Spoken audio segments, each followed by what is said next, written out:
E aqui eu trago o modelo, então, de matriz do tempo, onde a gente tem ali 4 quadrantes divididos entre quais são as atividades não importantes e as importantes, né, na nossa horizontal, e na vertical, quais são as atividades urgentes e as atividades não urgentes. Então, veja a relação que a gente tem aqui nos quadrantes, tá? Vamos começar lá no quadrante um, porque ele acaba sendo a nossa prioridade do nosso dia a dia. Tudo aquilo que é importante e é urgente, a exemplo de que tem prazos, que podem nos ocasionar problemas, por exemplo, pagamento de impostos, parto, pneu furado, problemas de saúde, tudo aquilo que pode ocasionar uma crise é aquilo que você tem que fazer agora.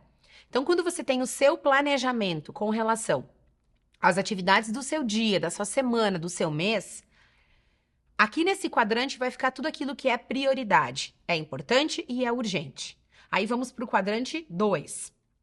Aquilo que precisa ser planejado, que precisa de estratégia, né? A exemplo de planejar treinamentos, de organizar leituras, recreações, tudo aquilo que você pode agendar, mas não pode ser esquecido.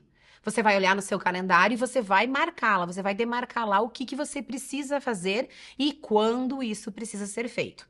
Isso você vai agendar. Certo? Aqui saímos do quadrante dos itens importantes, seja ele urgente ou não urgente.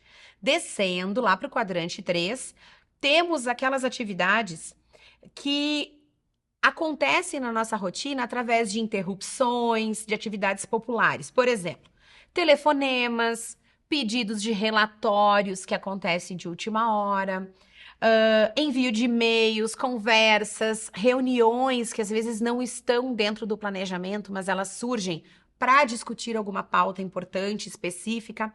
Isso são atividades que você pode, por vezes, delegar ou negociar prazos. Por quê? Elas são urgentes, elas caem na tua rotina como algo urgente, mas elas não são tão importantes, elas não precisam de uma resolução tão rápida. Você vai delegar. Por fim, indo para o quarto quadrante, e aí reflita comigo, quem de nós não tem situações como essa no seu dia a dia, tá?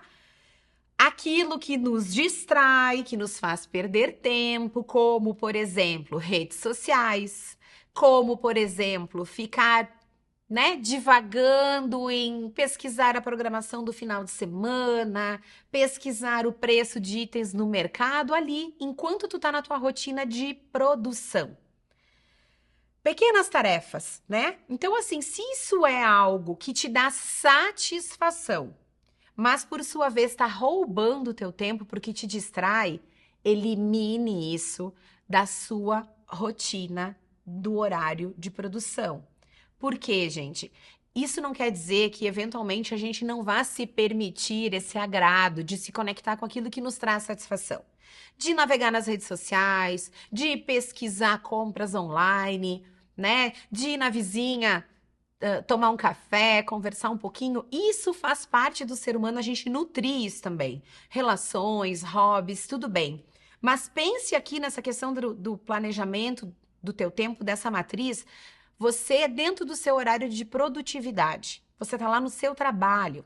Ou você está, num determinado momento, focado na realização de uma meta pessoal. Você quer comprar sua casa, você está planejando as suas férias. Tire da frente, elimine aquilo que te distrai. Nós temos anexa a essa aula uma matriz do tempo, então, limpinha para você, com os 4 quadrantes, para que você possa exercitar no seu dia a dia de modo geral, de rotina, e a folhinha tá lá para que você possa estar utilizando para diversas situações, ou na gestão do teu planejamento do tempo como um todo, ou para projetos específicos que você tenha na vida pessoal e na vida profissional, certo? Algumas vantagens, então, da matriz de gerenciamento do tempo. Primeiro delas, direciona seu foco mais precisamente àquilo que você, por vezes, na bagunça do dia a dia, no volume de atividades, não está enxergando com clareza. Então, a partir do momento que você mapeia isso nos quadrantes, você começa a visualizar onde você precisa colocar mais da sua energia. Ali surge a clareza do que tem que ser feito, né?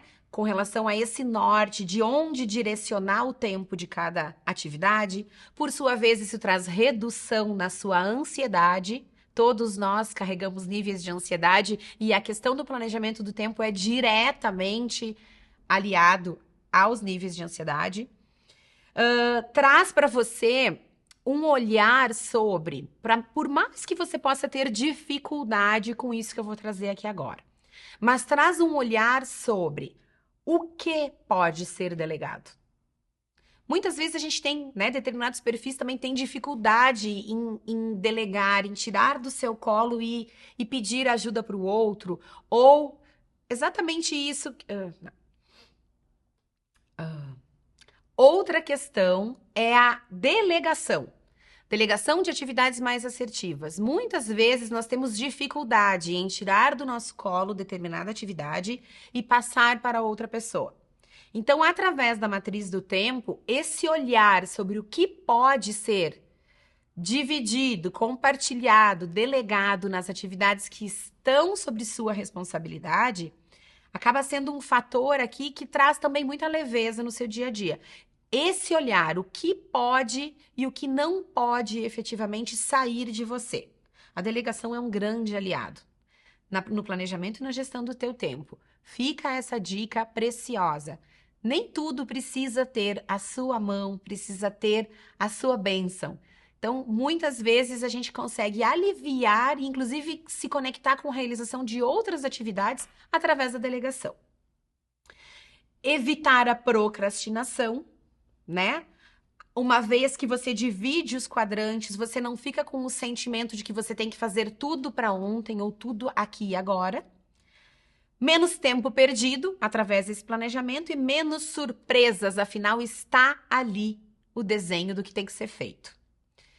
Gestão do tempo em prol da proatividade, então. Planeje o seu dia, tenha um olhar. Pessoal, na noite anterior, se não é possível na noite anterior, primeiros minutinhos ali do teu dia, planeje o seu dia. Tenha tempo para os imprevistos. Conte com aquilo que você não colocou na agenda, mas que vai chegar. Vai chegar uma ligação, vai chegar uma boa notícia que você vai querer comemorar, vai chegar um desafio, um problema que você vai ter que desenrolar. Então, né, conte com os imprevistos. Realize atividades que são parecidas ou aquelas que a gente tem como rotina mesmo, em sequência. Por exemplo, se você desenvolver a prática, se você adotar o hábito de você vai retornar todos os seus e-mails e responder as mensagens, isso que envolve rotina, faça na sequência, porque você ganha velocidade com isso. Lembra que eu trouxe antes a questão das atividades que você faz mais no automático, porque faz parte do teu cotidiano, e aquelas que são novas. Quando você estiver nas atividades do cotidiano, comece e conclua. Você vai ganhar em tempo ao realizar atividades dessa forma. E foco no estratégico. Lembrem lá da matriz do tempo, utilizem essa ferramenta como um recurso valioso para vocês e foquem no estratégico. 80% do sucesso daquilo que tu tem para realizar está em agora o que é urgente, importante, e na sequência você ir planejando o restante do teu dia, o restante do teu mês. Então, a partir disso, a gestão do tempo com planejamento, a questão da delegação, como a gente já falou, definir os prazos realistas, muito cuidado também, né? Como falamos antes, a questão do dimensionamento, não subestime o seu tempo, mas também cuide para que você não venha a fomentar os seus níveis de ansiedade, fazendo com que você coloque prazos não realistas para aquilo que você tem para concluir. Otimize as agendas, tudo que você puder desenrolar, tudo que você puder resolver, somando forças, buscando as pessoas que trabalham com você, seja liderança, par, subordinado, otimize as agendas. Uma vez bem feito do que perfeito, né? Melhor bem feito do que perfeito. Então, muitas vezes, ao invés de a gente ter 3, 4 reuniões falando sobre a mesma pauta, concentrar isso. Isso é inteligente. O seu planejamento e o seu resultado tende a ser muito mais glorioso, tende a ser muito melhor uma vez que você faz a organização disso. E tenha as informações ao seu alcance. Se você vai ter um momento, uma parada, para discutir determinada pauta, se você vai buscar informações ou você vai dedicar o seu tempo, valioso tempo, para resolver alguma coisa, já se cerque de que você está munido de tudo que você precisa para aquele foco. Certo? Por fim, temos um vídeo de Mário Quintana que traz o impacto do tempo na sua vida e permeia um pouquinho sobre tudo isso que a gente esteve falando aqui agora. Lembrem-se, nós podemos ter o tempo como nosso aliado e nós podemos dar a ele o rótulo de vilão. Mas, como lá na abertura dessa aula eu trouxe para vocês, ele voa sim, ele passa rápido, mas ele passa rápido para todo mundo, na mesma velocidade. Só que o piloto dele é cada um de nós, somos cada um de nós. O que você faz com ele é o seu livre-arbítrio, certo? Espero que vocês gostem desse vídeo, que essa aula tenha sido de grande valia para vocês. Obrigada e até a próxima. O Tempo, de Mário Quintana. A vida é o dever que nós trouxemos para fazer em casa. Quando se vê, já são 6 horas. Quando se vê, já é sexta-feira. Quando se vê, já é Natal. Quando se vê, já terminou o ano. Quando se vê, perdemos o amor da nossa vida. Quando se vê, passaram 50 anos. Agora é tarde demais para ser reprovado. Se me fosse dado um dia, outra oportunidade, eu nem olhava o relógio. Seguiria sempre em frente e iria jogando pelo caminho a casca dourada e inútil das horas. Seguraria o amor que está à minha frente e diria que a amo. Tem mais. Não deixe de fazer algo de que gosta devido à falta de tempo. Não deixe de ter pessoas ao seu lado por puro medo de ser feliz. A única falta que terá será a desse tempo que infelizmente nunca mais voltará.